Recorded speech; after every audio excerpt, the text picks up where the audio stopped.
PF की राशि पर भी मिलेगा पेंशन।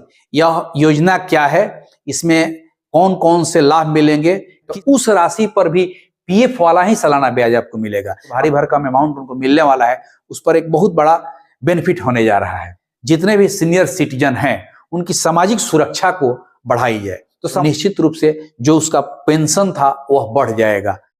हेलो फ्रेंड्स, नमस्कार। यूट्यूब चैनल में आपका स्वागत है।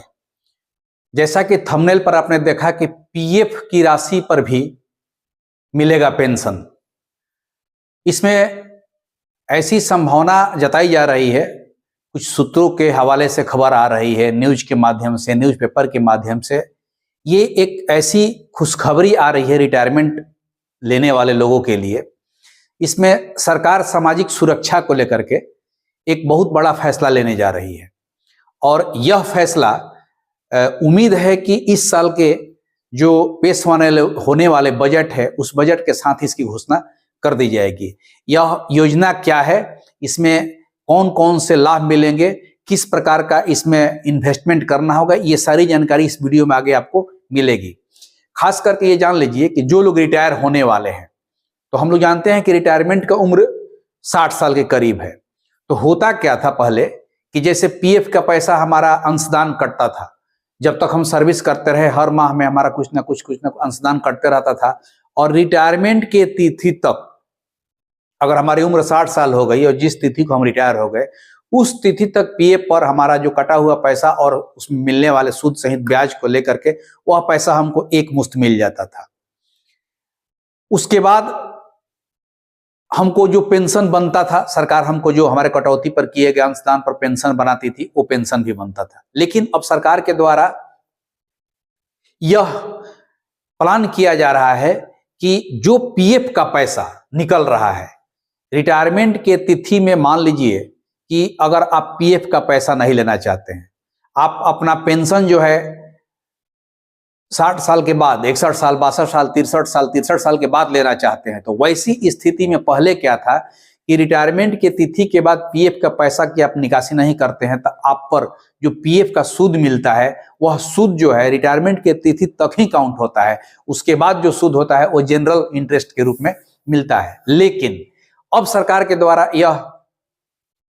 यह स्कीम लाया जा रहा है कि आप अपने पीएफ के पैसा को आप चाहें तो कुछ दिन के लिए रिटायरमेंट के बाद भी उस फंड में छोड़ सकते हैं और उस पर आप उस तिथि को, जिस तिथि से आप अपना पेंशन प्राप्त करना चाहते हैं, ऐसे बहुत से ऐसे लोग हैं कि रिटायरमेंट के तिथि में हो सकता है कि उनको पैसे की आवश्यकता नहीं हो, या हो सकता है कि उस समय उनको ज्यादा पैसा की आवश्यकता नहीं हो, वो चाहते हैं कि हम बाद में अपना पेंशन जो है बढ़ोतरी करके हम इसका लाभ ले। तो वैसे ही लोगों के लिए सरकार ये योजना लेकर के आई है।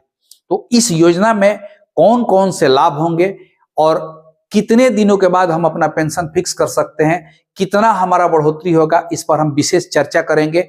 एक एग्जाम्पल के साथ उसको हम लोग समझेंगे कि कौन कौन से लाभ इसमें मिलने वाले हैं। खास करके रिटायरमेंट में जितने लोग इसमें ईपीएफ के सदस्य हैं, माने जिनका प्रोविडेंट फंड कटता है, वैसे लोगों के लिए यह स्कीम है। आइए इसको हम लोग एक डायग्राम से समझते हैं कि यह स्कीम क्या है, इस स्कीम में कब क्या प्रॉफिट होने वाला है, इस स्कीम में क्या इनकम टैक्स में भी कुछ छूट मिलने वाला है। तो इन सारी बातों को हम लोग डिटेल एक चार्ट बना करके समझते हैं कि कौन कौन सी इसमें सुविधाएं मिल सकती है। तो इस योजना से संबंधित कुछ महत्वपूर्ण बातें हमने इस बोर्ड पर लिख कर रखी है। अब आइए इसको एक एक करके हम लोग समझते हैं। यह जो स्कीम है भारत सरकार जो लाने जा रही है, यह ऐसी संभावना बताई जा रही है, माने न्यूज़पेपर के माध्यम से जो खबर आ रही है, इलेक्ट्रॉनिक मीडिया से के माध्यम से जो खबर आ रही है कि इस साल फरवरी में जो नया बजट 2025-26 पेश होने वाला है, उसी बजट सत्र में इस स्कीम को लॉन्च किया जाएगा। यह स्कीम क्या है, तो आपका जो प्रोविडेंट फंड का पैसा है वह पेंशन फंड में कन्वर्ट हो जाएगा। यानी कि जो भी प्रोविडेंट फंड का पैसा रिटायरमेंट की तिथि को आपको मिलता है एक मुश्त, अगर आप चाहते हैं तो उस पैसा को पेंशन फंड में जमा करके और आप अपना अधिक पेंशन प्राप्त कर सकते हैं। यानी कि एक पेंशन तो आपका जो बनेगा वो बनेगा, साथ ही साथ प्रोविडेंट फंड का जो राशि है उसका भी कुछ पेंशन के रूप में आपको प्राप्त होगा। तो इसमें कहता क्या है क्या क्या बेनिफिट है कि यह पेंशन फंड जो कि पीएफ पर वर्तमान में 8.25% ब्याज मिल रहा है। अब इसमें इसके जो लाभ हैं, इस लाभ को हम लोग 3 भाग में करके समझेंगे। कहता है कि रिटायरमेंट के बाद भी पीएफ पर ब्याज मिलेगा। यानी कि पहले क्या था कि आप जिस तिथि को रिटायर कर गए उस तिथि तक ही पीएफ पर जो पीएफ का ब्याज होता है वो मिलता था, उसके बाद उसका ब्याज नहीं मिलता था और रिटायरमेंट की तिथि को एक मुश्त राशि प्राप्त हम लोग कर लेते थे। लेकिन नहीं, इसमें कहता है कि आप रिटायर भले 60 साल पर हो रहे हैं, लेकिन आप चाहते हैं कि नहीं हम अपना पेंशन 63 साल या 64 साल या 65 साल में शुरू करें, तो आप अपनी इच्छा अनुसार 63 साल से 65 साल की उम्र में पेंशन की प्रारंभ कर सकेंगे। और मान लीजिए कि आप 60 साल पर रिटायर किए और 65 साल से अपना लेना चाहते हैं पेंशन, तो रिटायरमेंट के तिथि से 5 साल अधिक तक भी आपका पीएफ पर जो पैसा बना है उस पर 8.25% का ब्याज मिलते रहेगा। उसके बाद पीएफ पर सालाना ब्याज, यानी कि वही बात हो गई कि अगर आपका पैसा रिटायरमेंट के तिथि के बाद तक उस पीएफ खाते में रहता है तो रिटायरमेंट के तिथि के बाद तक भी आपका सालाना ब्याज जो है पीएफ वाला मिलता रहेगा। कहता है कि पीएफ खाते में एक मुश्त राशि जमा की जा सके। पहले क्या था कि अगर कोई आदमी सर्विस कर रहा है और वह ईपीएफओ का सदस्य है तो उसके हर मंथ के सैलरी से कुछ अंश जो है ईपीएफ में जमा होते जाता था। लेकिन अब कहता है क्या कि मान लीजिए कि आप रिटायर हो गए तो रिटायरमेंट में पीएफ की राशि के अलावा भी बहुत सारे राशियां मिलती है। अर्लिफ का पैसा मिलता है, ग्रेच्युटी का पैसा मिलता है, या जो भी पैसा आपका बना रहता है वह एक मुश्त मिलता है। तो अगर आप एक मुश्त पैसा की अगर मान लीजिए कि रिटायरमेंट के समय आपकी आवश्यकता नहीं है तो आप उस एक मुश्त राशि को भी पीएफ अकाउंट में जमा कर सकते हैं। पहले ऐसा प्रावधान नहीं था। तो अगर एक मुश्त राशि को पीएफ अकाउंट में जमा कर देते हैं तो उस राशि पर भी पीएफ वाला ही सालाना ब्याज आपको मिलेगा। अगर आज की तिथि में मान लीजिए कि 8.25% उसका सालाना ब्याज है तो उस एक मुश्त जमा राशि पर भी आपका पीएफ का ही सूद मिलेगा। तो इससे आपको या जो भी रिटायरमेंट के लोग हैं जो भारी भरकम अमाउंट उनको मिलने वाला है उस पर एक बहुत बड़ा बेनिफिट होने जा रहा है। और क्या है कि आयकर में छूट, यानी कि अब जाहिर सी बात है कि जब एक मुश्त राशि जमा करने का प्रावधान उसमें हो गया तो आयकर में छूट की सीमा बढ़ेगी, ऐसा उम्मीद लगाया सकता है। क्योंकि पहले क्या था कि पहले हम लोग का जो इन्वेस्टमेंट था उसमें सरकार 1.5 लाख तक की छूट देती थी, हमको 1.5 लाख तक की जमा पर हमको छूट मिलता था। अब हो सकता है कि यह छूट की सीमा और बढ़ सकती है, 2 लाख हो सकता है, 2.5 लाख हो सकता है।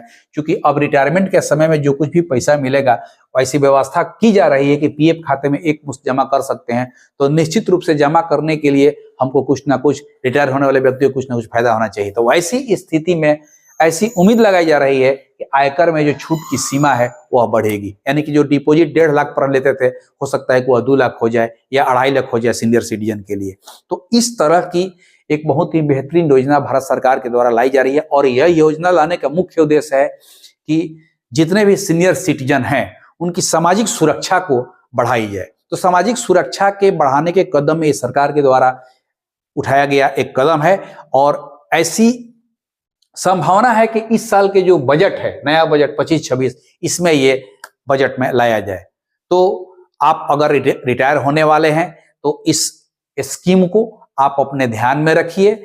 और इसकी जानकारी, चूंकि ये जो भी जानकारी दिए हैं वह हम किसी ना किसी स्रोत से दिए हैं, खास करके न्यूज़पेपर के माध्यम से ये मामला आया सामने, इलेक्ट्रॉनिक मीडिया के माध्यम से ये मामला सामने आया, या अन्य सोशल मीडिया के माध्यम से भी इस तरह के एक्सप्लेनेशन आ रहे हैं।